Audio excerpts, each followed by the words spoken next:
Hi, I need to talk about something. I've studied enough math and statistics to qualify as an expert witness in court to do statistics. Um, I've studied years of math. I am not a mathematician by any stretch of the imagination, but I do know a little bit about math. So, here's the thing.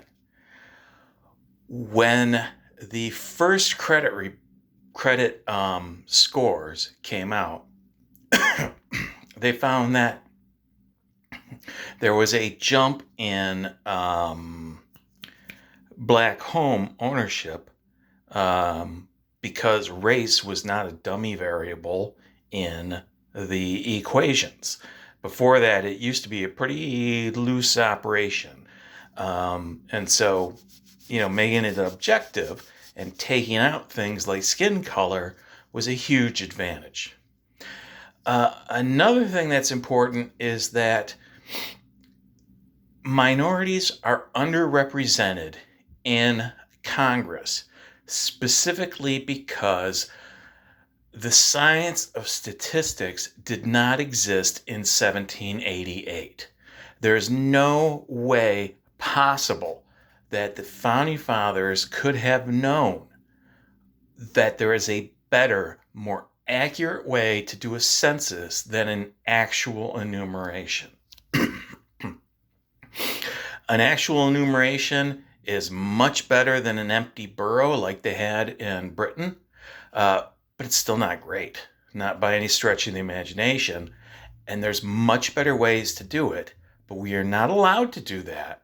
We are not allowed to apportion on a more accurate count because 9 justices are too stupid to learn a little math.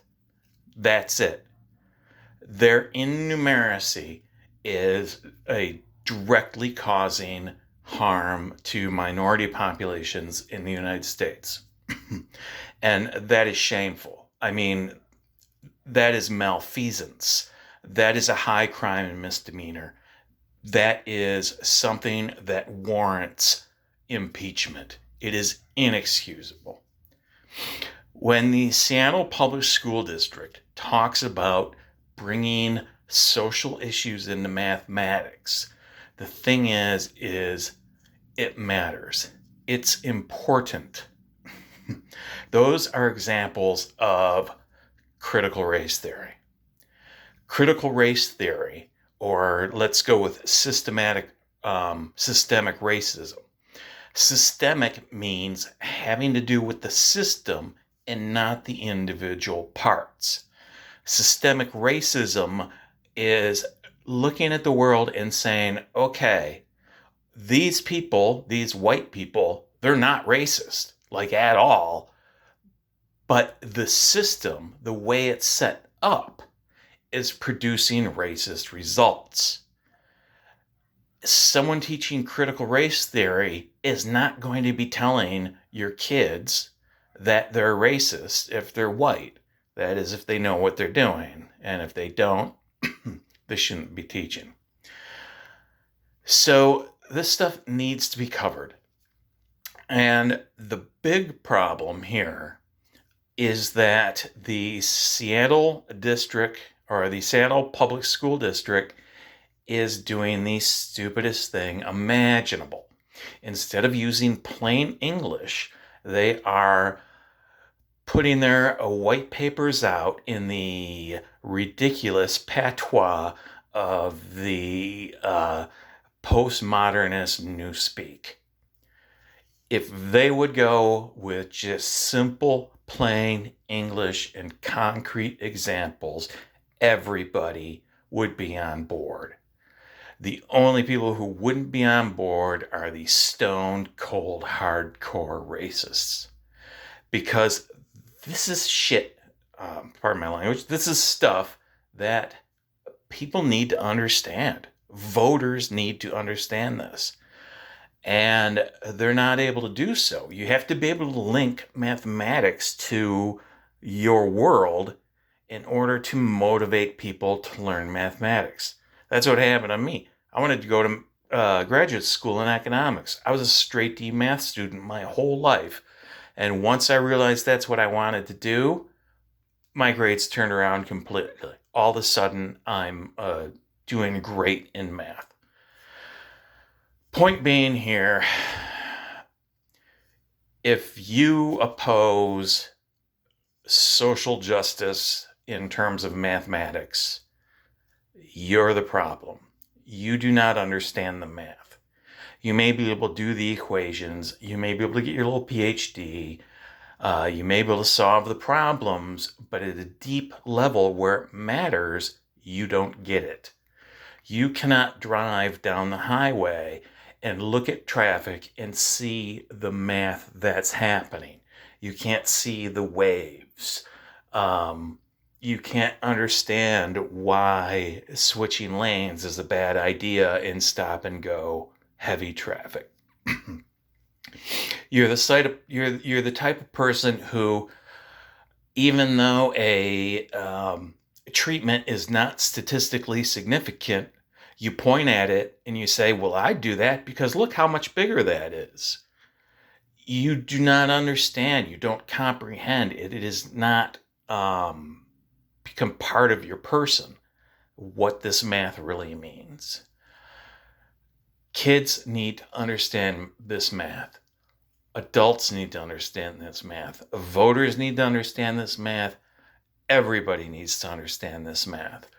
We need to be able to look at, say, the modern credit reporting process, and people should be able to look at it and have some idea of what these equations are saying and be able to say, well, be able to understand when someone points out and says, look, here's a problem, here's a problem, here's a problem, they can acknowledge that problem. Long time ago, I read an article in a math journal.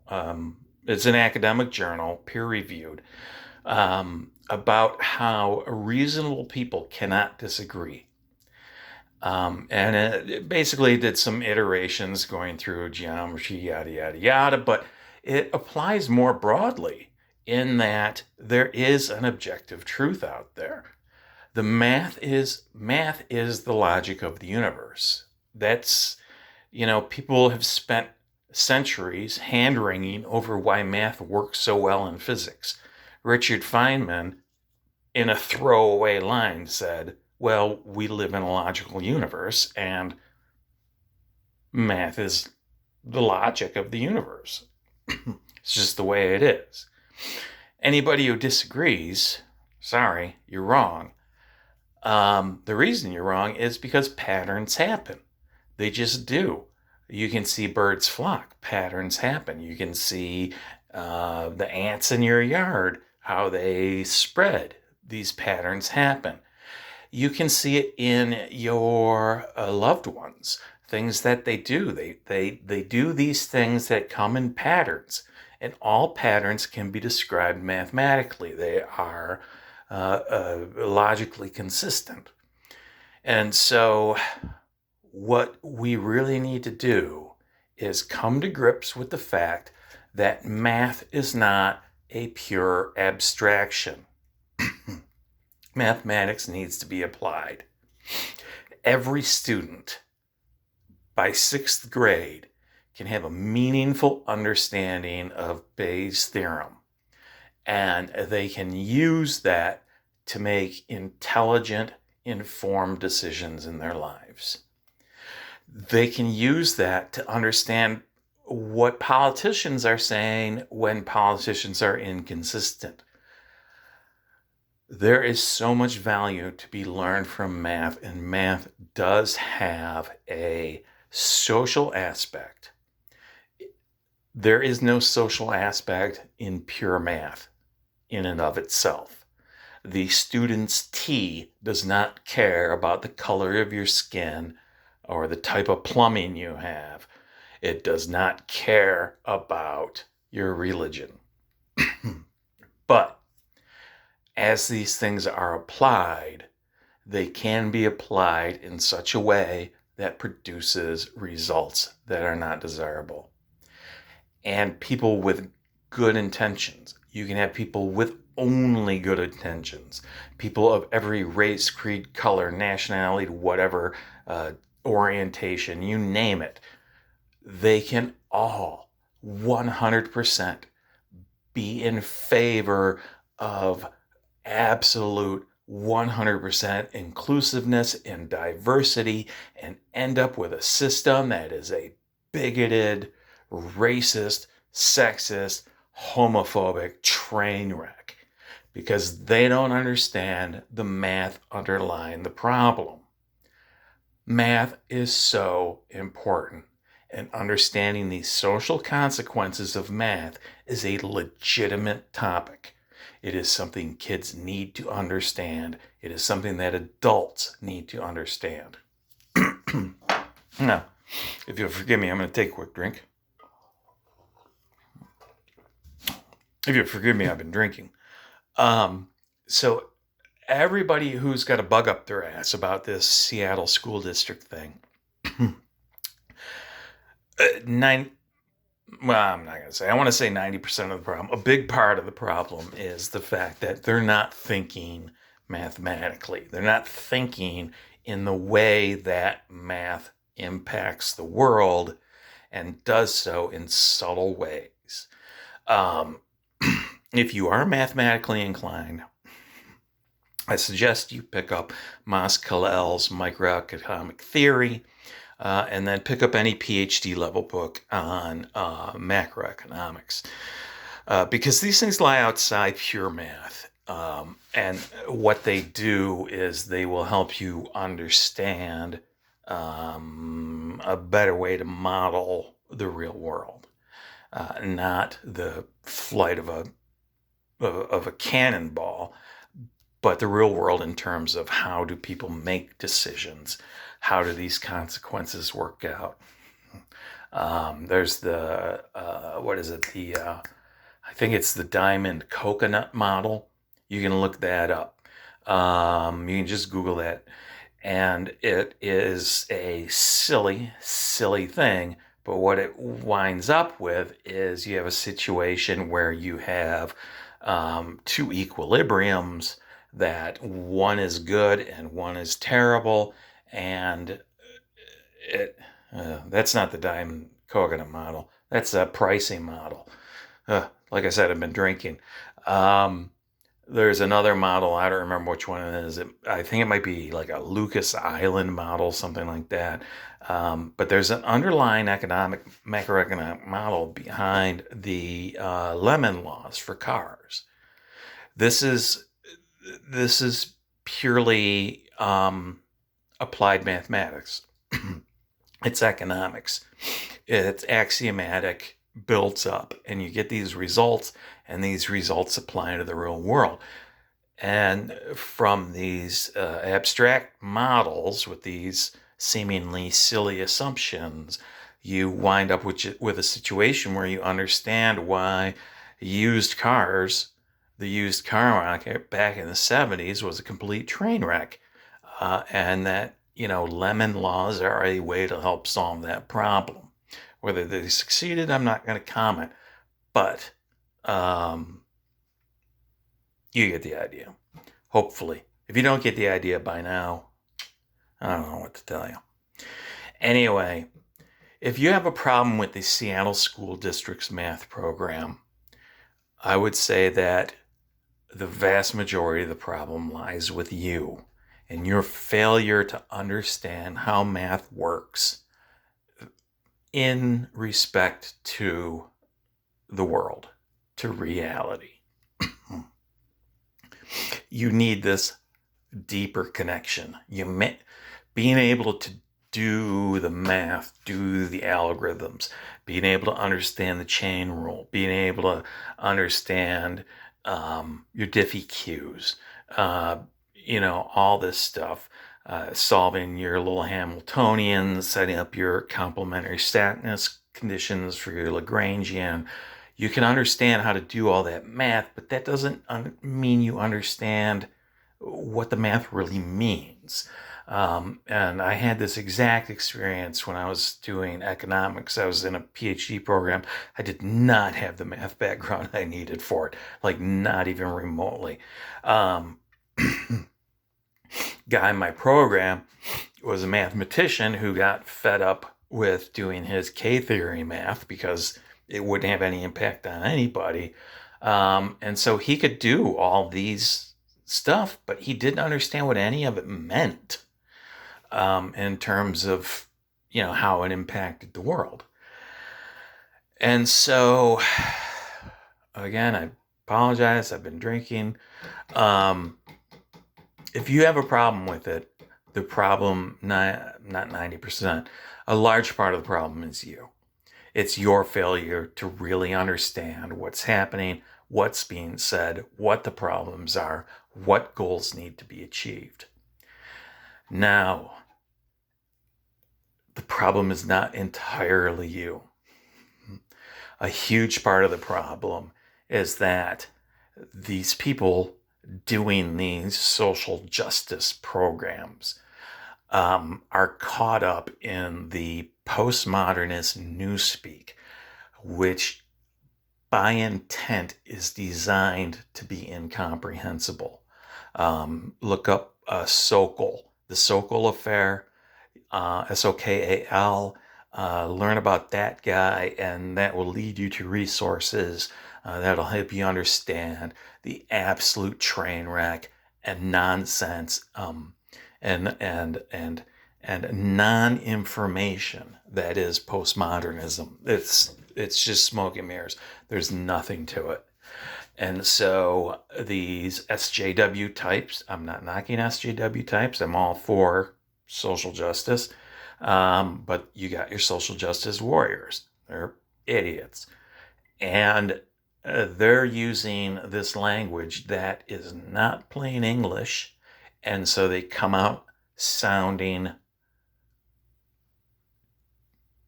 terribly. They cannot communicate. They cannot communicate their ideas. They cannot communicate what's important.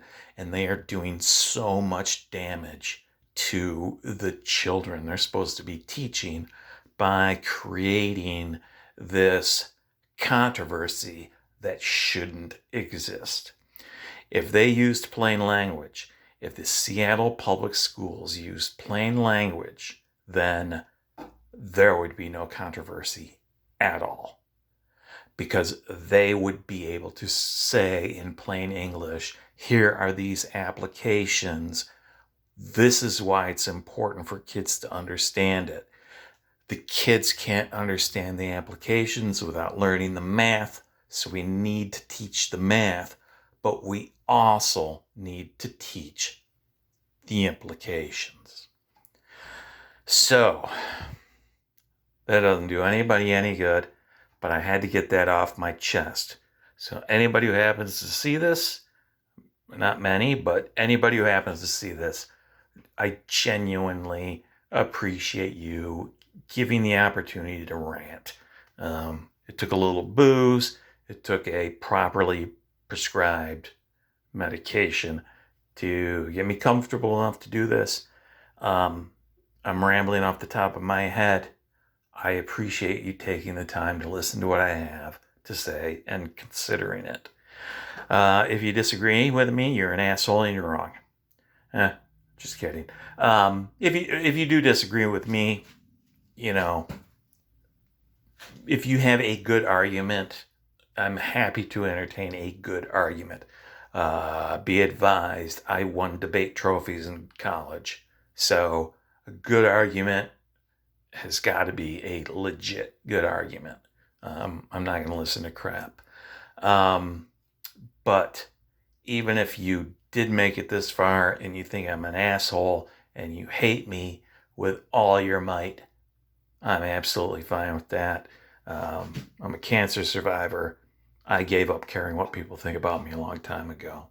I just want to say that I appreciate you taking the time to listen, and I honestly hope you have a great day. Even if you hate my frickin' guts, I hope you have a great day. Okay, Thanks for listening and be well. Okay, bye-bye.